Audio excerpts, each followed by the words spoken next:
Ianka indraitsika ao anatin'ny tapany faharoa ny fandaharana dia iresadresaka momba ny JCI eto amin'ny Antananarivo miaraka amin'ny ANISA. Inona tsara moa ny antsoina hoe JCI, inona ny antom-pisiany, inona ny tanjony? Ny JCI dia fikambanana tanora te hanova zavatra 20 ka hatramin'ny 70 taona. Dia ny antom-pisiany dia manome opportunité an'ireo tanora ireo mba hanampy an'zareo ahafahan'zareo manatanteraka an'ilay faniriany hanova zavatra eo amin'ny fiarahamonina sy manova zavatra eo amin'ny fiainana manokana ihany koa amin'ny alalan'ireo formation maro samihafa. Dia araka ny filazanay hoe ao amin'ny JCI on apprend par la pratique dia misy ireo projet maro samihafa izay karakarainay ianaran'ireo tanora ireo ny resaka gestion de projet, management d'équipe, leadership sy ohatran'izany. On apprend par la pratique. Raha ohatra zany ka ohatra hoe ampianatra manoroka zany dia tonga dia mifanoroka aloha. Ie dia hita hoe tsy mety dia amboarina kely. Dia anao JCI. Ndao. Ahoana ny ahafahana miditra ao anatin'ilay fikambanana? Mila parrainage, mila ny anay zany aloha misy faza anankitelo ny fidiranao.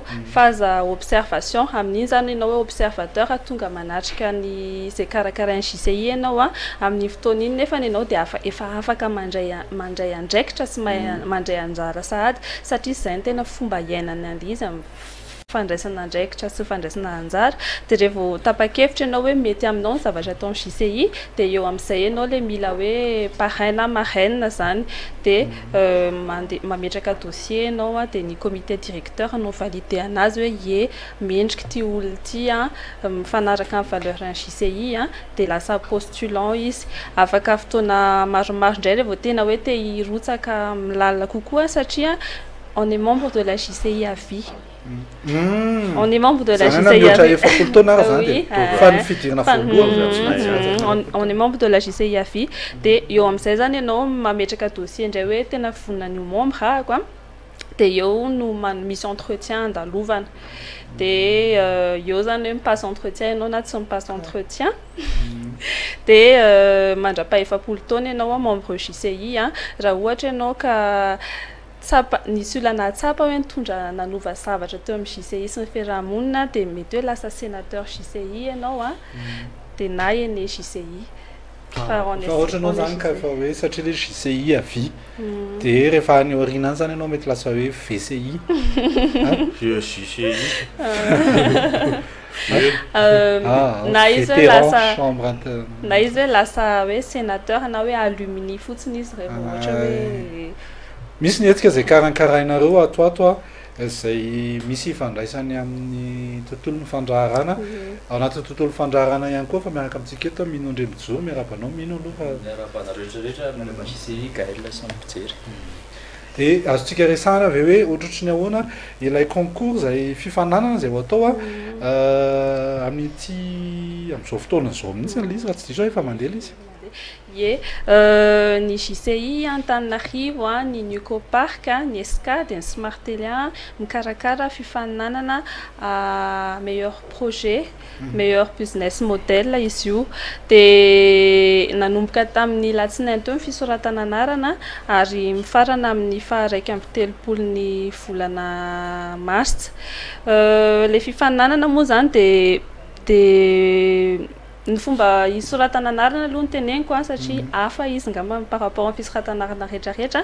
Manao vidéo ianao na 2 na 3 minitra izay mandrakitra an'ilay projet anao, mandrakitra ny tanjonao anatin'ilay projet. Dia iny vidéo iny zany no hitsaran'ireo mpitsara hoe sélectionner ilay izy dia miakatra fazy manaraka zany.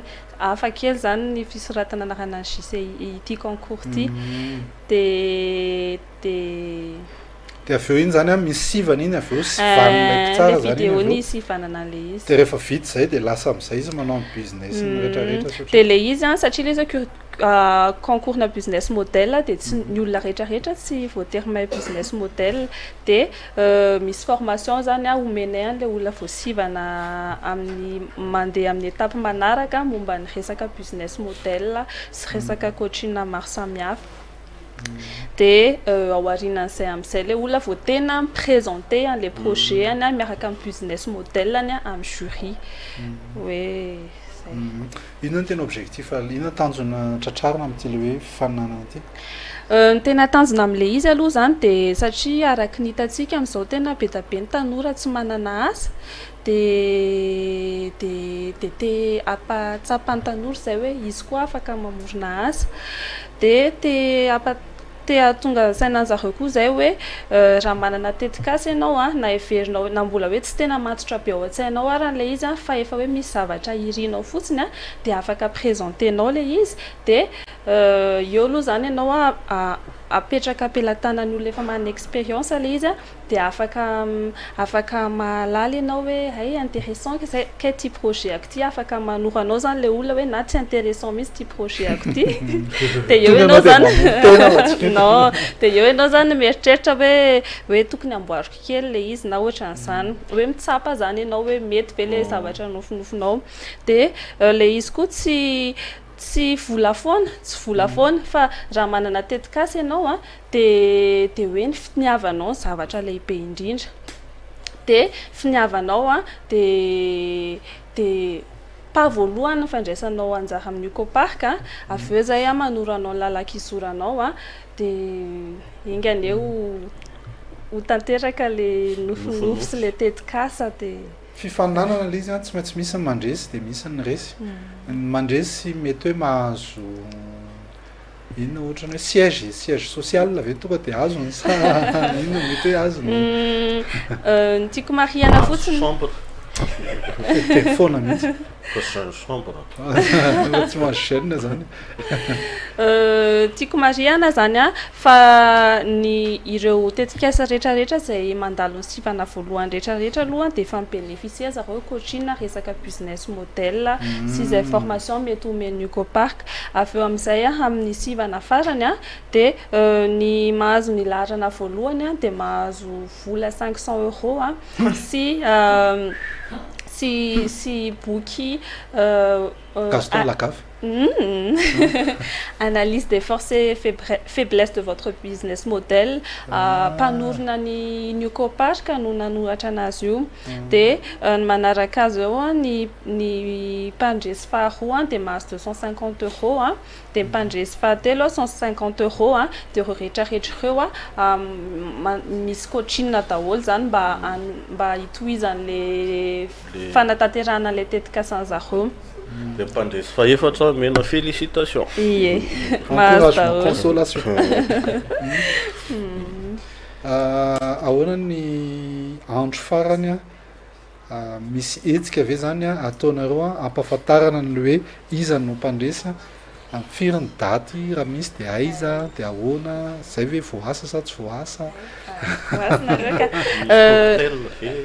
tonga dia le programme mihitsy ny averiko tonoana angambany a hoe ny inscription sokatra tamin'ny latsinainy a dia mifarany amin'ny raiky amin'ny 30 volana mars ny fahafitony volana avril no ho annoncena amin'ireo mpandray anjara zay rehetra nipasy an'ilay sivana voalohany dia ny 24 avril zany a no dia 14 avril misy le formation resaka business model zay rana amin'ny François Lisambert izy koa isan'ny mpanorona ny ecopark dia amin'ny fahaefatra amby 20 volana avril no mipasse devant any jury zany ireo olona rehetrarehetra ireo miprésente an'le projet any a dia ny arivan'iny any dia efa hivoaka ny valon'ny lalao a hoe iza mandresy iza tsy mandresy a dia ery amin'ny musée de la photo ery Andohalo ny anaovana anazy fa sokatra voaingana izy io tsara be manasanareo andeha eny dia amin'ny 24 arivo zany sady remise analoha no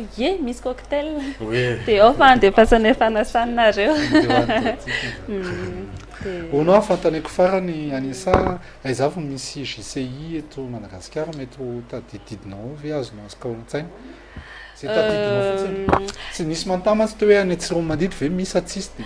Ay, mbola tsisy any Tsiromandito mbola tsisy fa Antsirabe misy Toliara, misy Sambava, misy Iarana, misy Fort Dauphin, misy Tamatave, misy Fenirivest, misy Nosbe, Fianaratsoa, Diego, Majunga, province rehetrarehetra aloha zany de misy de eto Antananarivo koa misy anaky efatra. Misy anaky 5 mantsy anaky 5 ny eto Antananarivo mizarazara. Fa mbola tsisy any Tsiromandito fa raha te hanorina zareo de afaka mifampiresaka de miara-miasa.